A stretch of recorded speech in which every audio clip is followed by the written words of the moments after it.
These concrete spheres make a great statement in your yard or on your patio. To make your own, you'll need 2 hollow half foam balls for each sphere you want to create. I'm making 2 at one time, so I've got 4 of them. First, use a hot knife foam cutter to make a 2 or 3 inch diameter hole in the top of 2 of your halves.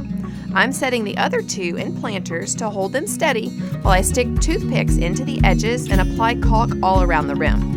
This holds the 2 halves together when I place the other piece on top. When the caulk is dry, you're ready to mix your concrete. I'm using Quikrete Pro Finish 5000 because it develops strength quickly. Once the concrete is thoroughly mixed according to the instructions, scoop it into the forms with a garden trowel until they are full. After the concrete dries, you can peel off the foam and sand the sphere to a smooth finish before you show it off in your yard.